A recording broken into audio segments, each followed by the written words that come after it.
आज सुबह से ही अविनाश बेहद व्यस्त था। कभी ईमेल पर, कभी फोन पर, तो कभी फेसबुक पर। अभी नाश्ता ठंडा हो रहा है, कब से लगा कर रखा है, क्या कर रहे हो सुबह से? कमिंग मम्मा, just give me 5 minutes, Avinash अपने कमरे से ही चिल्लाया। इतने बिजी तो तुम तब भी नहीं थे जब सीए की तैयारी कर रहे थे। हफ्ता हो गया है सीए कंप्लीट हुए, पर तब से तो तुम्हारे दर्शन ही दुर्लभ हो गए हैं। या तो नेट से चिपके रहते हो या यार दोस्तों से। अपने माँ बाप के लिए तो तुम्हारे पास समय ही नहीं बचा है। अनुराधा लगातार बड़बड़ किए जा रही थी। उसकी बड़बड़ तब बंद हुई जब अविनाश ने पीछे से आकर उसके गले में बाहें डाल दी। कैसी बात कर रही हो मम्मा, तुम्हारे लिए तो टाइम ही टाइम है। चलो आज तुम्हें कहीं घुमा लाऊं, अविनाश ने मस्ती की। रहने दे, रहने दे। घुमाना अपनी गर्लफ्रेंड को, मुझे घुमाने को तो तेरे पापा ही बहुत हैं। देख न कब से घुमा रहे हैं। अब मेरे साथ 2-3 दिन के लिए भैया के पास चलेंगे। वे लोग कब से बुला रहे हैं, कह रहे थे पिताजी क्या गए कि तुम लोग तो हमें बिल्कुल ही भूल बैठे हो। आना जाना भी बिल्कुल बंद कर दिया, अनुराधा ने नाश्ता परोसते हुए शिकायती लहजे में कहा। उसे अच्छे से पता था कि पीछे खड़े पतिदेव मनोज सब सुन रहे हैं। बेटे से क्या शिकायतें हो रही हैं मेरी?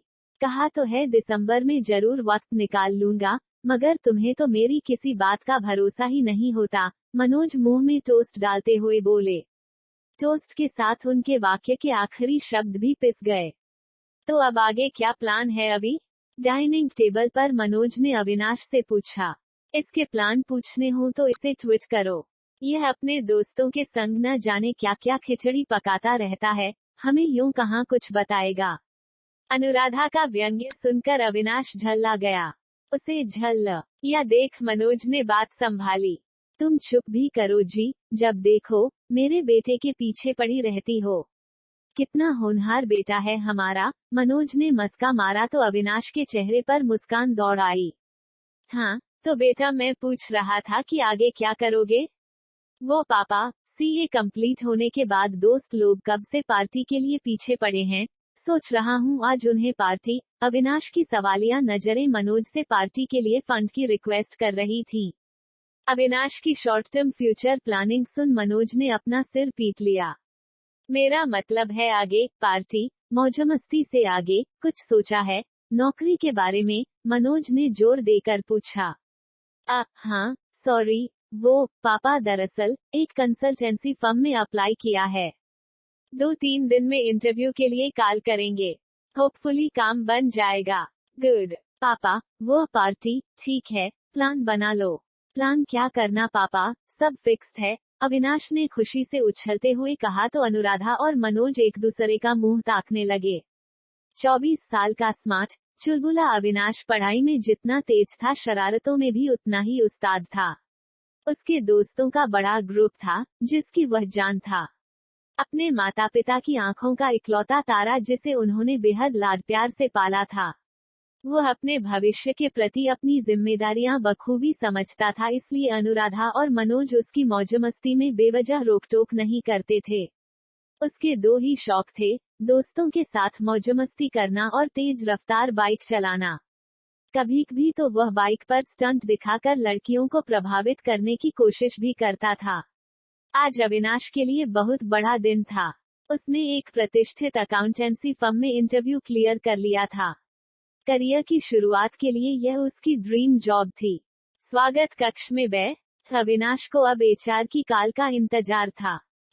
अविनाश, प्लीज एचआर राउंड के लिए जाइए। कॉल आ गई थी। एचआर मैनेजर ने अविनाश को उसके job profile, salary structure, company की टर्म और पॉलिसी के बारे में समझाया और एक स्पेशल बॉन्ड पढ़ने के लिए आगे बढ़ाया, जिसे कंपनी ज्वाइन करने से पहले साइन करना जरूरी था।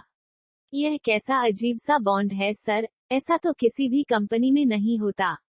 बॉन्ड पढ़कर अविनाश सकते में आ गया।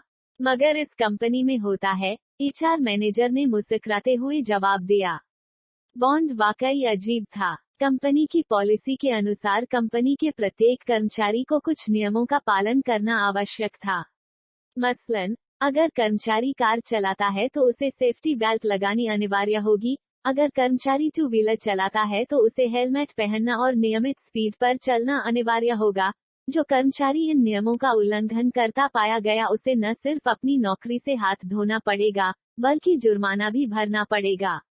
अविनाश के भीतर उबल रहा गुस्सा उसके चेहरे और माथे की रेखाओं से स्पष्ट दिख रहा था। वह बेचैन हो उठा। यह क्या जबरदस्ती है, अव्वल दर्जे की बदतमीजी है, सरासर तानाशाही है। क्यों पहनूं मैं हेलमेट?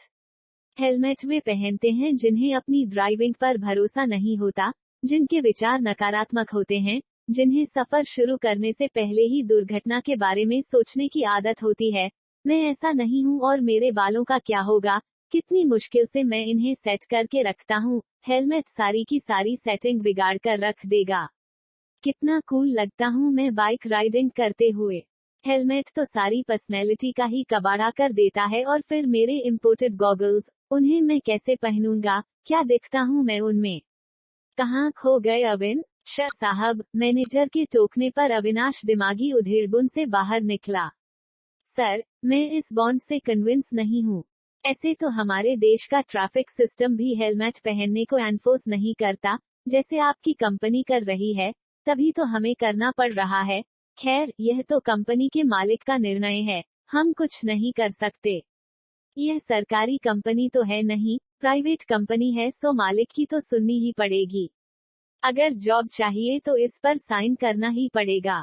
अविनाश कुछ नहीं बोला तो उसका बिगड़ा मिजाज देखकर मैनेजर ने उसे फिर कन्विंस करने की कोशिश की। वैसे आपको इसमें क्या समस्या है? यह तो मैंने भी साइन किया था और यह आपकी भलाई के लिए ही है। मुझे फर्क पड़ता है सर, मैं एक पढ़ा लिखा इंसान हूँ, अपना बुरा भला समझता हूँ। भलाई के नाम पर ही सही, आप मुझे किसी चीज के लिए फोर्स नहीं कर सकते। देखो भाई, इस कंपनी में नौकरी करनी है तो बॉन्ड साइन करना ही पड़ेगा।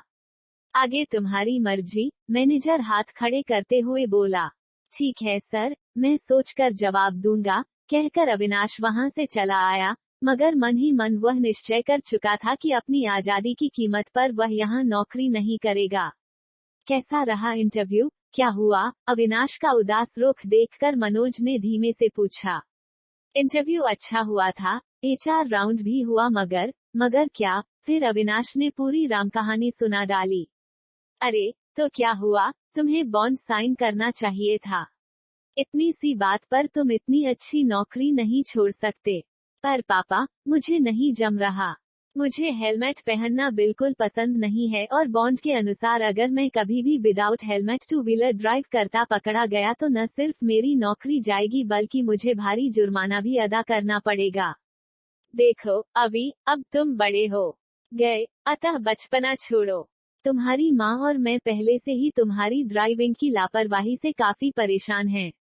इस नौकरी को ज्वाइन करने से तुम्हारा करियर भी अच्छे से शुरू होगा और हमारी चिंताएं भी मिट जाएंगी। पापा का सख्त सुर सुनकर अविनाश ने बात टालनी ही बेहतर समझी। देखूंगा पापा। वो उठकर अपने कमरे में चला गया, मगर मन ही मन बॉन्ड पर किसी भी कीमत पर साइन न करने की ही बात चल रही थी। विचारों में डूबे अविनाश को फोन की घंटी ने सजग किया। हाय अभी, रितेश बोल रहा हूँ, कैसा है? उसके दोस्त रितेश का फोन था। ठीक हूँ, तू सुना क्या चल रहा है? कल सुबह क्या कर रहा है? तो सुन, कल नोएडा एक्सप्रेस हाईवे पर बाइक रेसिंग रखी है, पूरे ग्रुप को सूचित कर दिया है, तू भी जरूर आना। सुबह 6 बजे पहुँच जाना। ठीक है। बाइक रेसिंग की बात सुनकर अविनाश का बुझा दिल खिल उठा। यही तो उसका प्रिय शौक था। अक्सर जिम जाने का बहाना कर वह और उसके कुछ दोस्त बाइक रेसिंग किया करते थे और अधिकतर वही जीतता था। हारने वाले जीतने वाले को मिलकर पार्टी देते, साथ ही कोई न कोई प्राइज आइटम भी रखा जाता। अपना नया टचस्क्रीन मोबाइल उसने पिछली रेस में ही जीता था। रात को अविनाश ने ठीक ठाक सोचा, मगर रात को उसे बुखार ने जकड़ लिया। वो सुबह चाहकर भी नहीं उठ पाया, फलस्वरूप उसकी रेस मिस हो गई। सुबह जब वह देर तक बिस्तर पर निढाल पड़ा रहा तो मनोज ने उसे क्रोसिन की गोली देकर लिटा दिया। थोड़ी देर बाद जब बुखार कम हुआ तो वह थोड़ा फ्रेश फील कर रहा था, मगर सुबह का प्रोग्राम खराब होने की वजह से उसका मूड ठीक नहीं था। अरे अभी, जरा इधर आओ, देखो तो अपने शहर की न्यूज आ रही है। ड्राइंग रूम से पापा की तेज आवाज आई तो वह उठकर ड्राइंग रूम में गया। टीवी पर बार बार ब्रेकिंग न्यूज प्रसारित हो रही थी। आज सुबह नोएडा एक्सप्रेस हाईवे पर बाइक रेसिंग करते हुए कुछ नवयुवकों की एक ट्रक से भीषण टक्कर हो गई। उनमें से 2 ने मौके पर ही दम तोड़ दिया तथा 3 गंभीर रूप से घायल हैं। उनकी हालत भी नाजुक बताई जा रही थी। घटना की वजह बाइक सवारों की तेज रफ्तार और हेलमेट न पहनना बताई जा रही थी। टीवी पर नीचे नवयुवकों के नाम प्रसारित हो रहे थे। अनिल, रितेश, सुधांशु, एक नाम अविनाश के दिलो-दिमाग पर गाज बनकर गिर रहा था। ये सब उसी के दोस्त थे। आज उसे अगर बुखार न आया होता तो इस लिस्ट में उसका नाम भी जुड़ा होता। अविनाश जड़ बना टीवी स्क्रीन ताक रहा था। दिमाग कुछ सोचने समझने के दायरे से बाहर जा चुका था। मनोज आजकल की पीढ़ी के लापरवाह रवैये को कोस रहे थे। मां दुर्घटना के शिकार युवकों के माता पिता के हाल की दुहाई दे रही थी और अविनाश, वह तो जैसे शून्य में खोया था। उसे तो जैसे आज एक नई जिंदगी मिली थी। अभी तुम बॉन्ड साइन कर कब से नौकरी ज्वाइन कर रहे हो? मनोज ने अविनाश की तरफ घूरते हुए सख्ती से पूछा। जी पापा, आज जाऊंगा। नजरें नीची कर अविनाश अपने कमरे में चला गया। आवाज उसकी स्वीकृति में जबरदस्ती नहीं, बल्कि उसके अपने दिल की आवाज थी।